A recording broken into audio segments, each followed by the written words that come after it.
சொல்லும் போதே அதுக்கு பேர் இமயமலை. இமயமலையில் தான் மிகப்பெரிய சிகரம் இருக்கிறது. அந்த சிகரத்தின் பெயர் எவரெஸ்ட். எவரெஸ்ட்னு சொல்றாங்க. அங்க போறவங்க எல்லாம் ரெஸ்ட் எடுக்கத்தான் போறாங்களாம். ஆனா தமிழ்நாட்டுல இருந்து ரெஸ்ட் எடுக்கிறதுக்கு எதுக்கு அங்க போறாங்கன்னு தான் எனக்கு புரியல.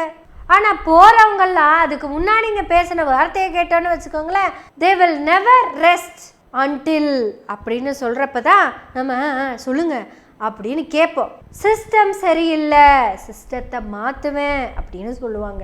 அவரும் நெவர் ரெஸ்ட்னு இங்க சொல்லிட்டு எவரெஸ்டுக்கு போயிடுவாரு.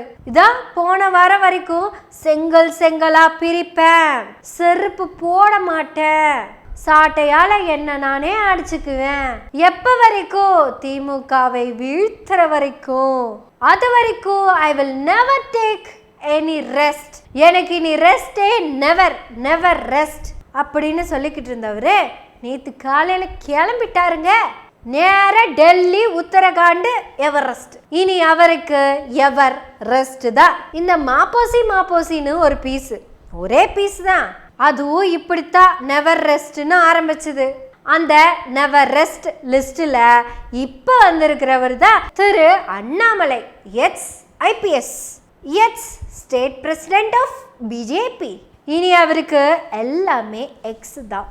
எதனால இவ்வளவு சீக்கிரம் நீங்க எவரெஸ்டுக்கு போனீங்கன்னு தெரியுமா? ஏன்னா நீங்க எதிர்த்தீங்கல்ல, அது இமயமலை. இப்ப நீங்க போயிருக்கிறது அடிவாரத்துக்கு. போய் சாஷ்டாங்கமா அடியில விழுந்துருங்கோ, அது உங்க எவர் ரெஸ்டுக்கான பீஸா இருக்கும். திமுக எனும் இமயமலையை, திமுக எனும் இமயமலையை சாய்த்தே தீர்வோம் என்று எத்தனை பேர் வரீங்க? அதாவதுங்க திமுகவை தாங்கி பிடிக்கிறதுங்க தந்தை பெரியாருங்க. ரெண்டு சைடு சப்போர்ட்டுக்கு நிற்பாங்கல்ல ரெண்டு பேர், மற்றவங்களுக்கு தான் சப்போர்ட்டா நிற்பாங்க. இங்க அவங்களும் மிகப்பெரிய தாங்குகோலா இருக்காங்க. எங்க அறிஞர் அண்ணா ஒருத்தர், முத்தமிழறிஞர் டாக்டர் கலைஞர் இன்னொருத்தர்.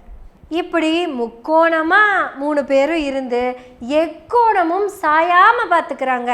அதனாலதான் இதை சாச்சிருவேன் முறிச்சிருவேன்னு வர்றவங்கெல்லாம் சாஷ்டாங்கமா இமயமலைக்கு போய் விழுந்துடுறாங்க. இப்போ திரு அண்ணாமலை அவர்கள் போய்கிட்டு இருக்கிற பயணமும் ஒரு ஆன்மீக பயணம் தான். ஏன்னா நான் இங்க ஆணாதிக்க சிந்தனையிலிருந்து ஒழிச்சு கட்டிடுவேன் அப்படின்னு நினைச்சாங்க. அது முடியாதுன்னு தெரிஞ்சதும் மீகம் என்ன பண்றதுன்னு தெரியாம ஆன்மீகத்துக்கு போயிடுறாங்க. இப்ப எவரெஸ்ட்ல அண்ணன் ஒரு வாரம் ரெஸ்ட் எடுக்க போறாரு. கூட இருக்கிறவங்கள சொல்றாங்க அவரு புத்துணர்ச்சியோட வருவாருன்னு. இப்படிதான் லண்டன் போற பூஞ்சொன்னாங்க. படிக்காத தற்குறி அண்ணாமலையவே உங்களால சமாளிக்க முடியல. 6 மாசமா லண்டன் போய் அட்டகாசமா அரசியல் படிச்சுட்டு வர அண்ணாமலைய நீங்கெல்லாம் எப்படி சமாளிக்க போறீங்க அப்படின்னு கேட்டாங்க. நமக்கும் பயமா தான் இருந்தது. ஏன்னா ஏற்கனவே என்ன கேள்வி கேட்டாலும் அவர் என்ன பேசணுமோ அதைத்தான் பேசுவாரு. ஏன்னா அவர் வாங்கின அகராதியில மன்னிப்பில்லையாமா. இப்படி ஏகப்பட்ட அகராதிகளை வாங்கி அகராதி பிடிச்சவராகவே இருந்திருக்காரு. உண்மையாலுமே அவர் லண்டன் போயிட்டு வந்து ஏதாவது ஒரு புரட்சி பண்ணிடுவார்ப்பா அப்படின்னு தான் வெயிட் பண்ணோம். அங்கே போயிட்டு வந்ததுக்கு அப்புறம் தான் நான் காலில் செருப்பு போட மாட்டேன், சாட்டை எடுத்து அடிச்சுக்குவேன், தோளில் துண்டு போட மாட்டேன், இப்படி படிப்புக்கும் அறிவுக்கும் சம்பந்தமே எல்லாம் பேச ஆரம்பிச்சிட்டாரு. நமக்கு கூட தோணுச்சு இவர் பேசாம சாமியாராவே போயிருக்கலாமே, வேண்டாம் அண்ணாமலையாராகவே போயிருக்கலாம் அப்படின்னு தோணுச்சு. இப்ப போயிட்டாரு. இந்த திமுகவை ஒழிச்சு கட்டியே ஆகணும்னு எம்ஜிஆர் ஆரம்பிச்சாரு.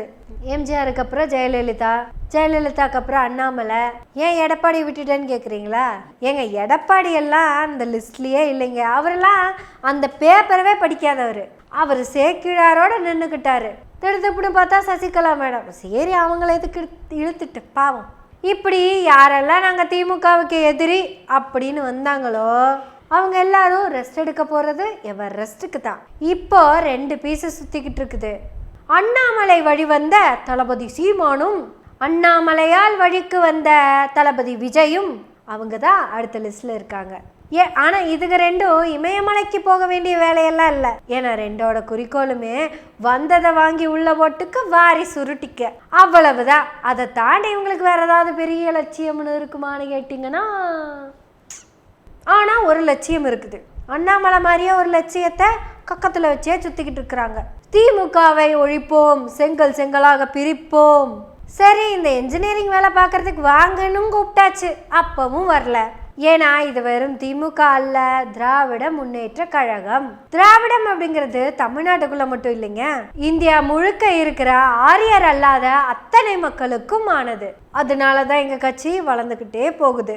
ஒவ்வொருத்தங்களும் தமிழ்நாட்டை பாருங்க தமிழ்நாட்டை பாருங்கன்னு சொல்றதுக்கான காரணம் உங்களுக்காக இல்ல, திமுகவுக்காக. ஏன்னா திமுகவுடைய வெற்றிங்கிறது இந்தியாவை விட தமிழ்நாட்டை உயர்த்தி வச்சிருக்கிறது தான். இந்தியாவுக்கான எல்லா குறியீடுகளும் இந்தியாவுக்குள்ள தமிழ்நாட்டுக்கு தான் இருக்குது. இந்தியா 2035க்கு ஃபிக்ஸ் பண்ணியிருக்கிற GER தமிழ்நாடு முடிச்சே 10 வருஷமாச்சு. இந்தியாவுக்கான தனிநபர் வருமானம்னு ஒன்று ஃபிக்ஸ் பண்ணலான்னு போனால் அவங்க ஃபிக்ஸ் பண்ணணும்னு நினைக்கிற அமௌண்ட்டை விட அதிகமான இடத்துல தமிழ்நாடு நிற்குது. ஏன்னா இது தமிழ்நாடு, இங்கே எவரெஸ்ட் இல்லை. இங்க இருக்கிற எங்களுக்கெல்லாம் நெவர் ரெஸ்ட் தான். ஆனா திமுகவை ஒழிக்காம நான் போக மாட்டேன்னு சொல்ற எல்லாரும் போய் ரெஸ்ட் எடுக்கிற இடம் இமயமலை தான். அடுத்த வருஷம் இமயமலையே சொல்லும். யாராச்சும் தமிழ் ஆளுங்க போனாங்கன்னு வச்சுக்கோங்களேன், உங்களுக்கு அறிவு இருக்கா இல்லையா? தமிழ்நாட்டுல சிஸ்டம் சரியா இருக்குது, தமிழ்நாட்டுல செங்கல் சரியா இருக்குது. உங்களுக்கு டவுட்டா இருந்துச்சுன்னா 2021 எலெக்ஷன்ல உதயநிதி அந்த செங்கல் எடுத்து காமிச்சாரு. ஸோ இங்கே இருக்கிற எல்லாத்துக்கிட்டையும் செங்கல் சரியாக தான் இருக்குது. அதனால திமுகவை எதிர்க்கிறத விட்டுட்டு திமுகவில் போய் சேர்ந்துக்கங்க, அதுதான் உங்களுக்கு நல்லதுன்னு இமயமலையே சொல்லும். ஹைலைட்டான ஒரு விஷயம் ஒன்று இருக்குது, அண்ணாமலை அதிமுக கூட எல்லாம் நான் சேர மாட்டேன் அப்படிங்கிறது. தவழ்ந்து காலில் விழுந்து பதவியை பிடித்து எடப்பாடி பழனிசாமி இந்த தன்மானமிக்க ஒரு விவசாயினுடைய மகனை பச்சையிங்களே 10 ஆண்டு காலம் கையெழுத்து போட்டு ஒரு பைசா வாங்காத அண்ணாமலையை பற்றி சொல்வதற்கு எடப்பாடி பழனிசாமி என்கின்ற தற்குறிக்கு எந்த விதமான அதிகாரம் கிடையாது.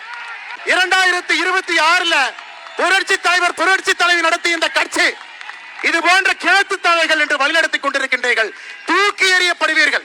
இந்த ராயபுரத்தின் முடிசூடா மன்னன் ஒருத்தர் இருக்கார்ல, முடி சூடா மன்னன் திரு ஜெயக்குமார். இவங்களோட கூட்டணி வச்சுதாங்க எங்க ஆட்சியை போச்சு.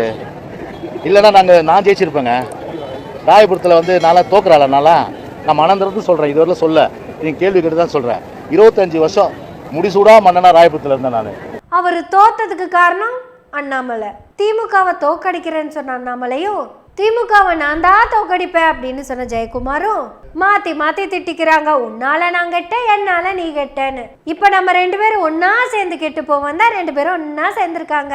ஆனா நம்ம சேர்றதுக்கு தடையா இருக்கிற அண்ணாமலைக்கு ஒரு ரெஸ்ட் கொடுங்கன்னா நிப்பாட்டி வச்சிருக்காங்க. அதனாலதான் நம்ம அண்ணாமலை நேத்தே ஃப்ளைட் ஏறிட்டாரு எவரெஸ்ட நோக்கி. அவருடைய பயணம் வெற்றி அடைந்து அவர் எவரெஸ்ட் எடுக்க புன்னகையோட வாழ்த்துவோம். நீங்களும் புன்னகையோடைய வாழ்த்துங்க. நன்றி, வணக்கம்.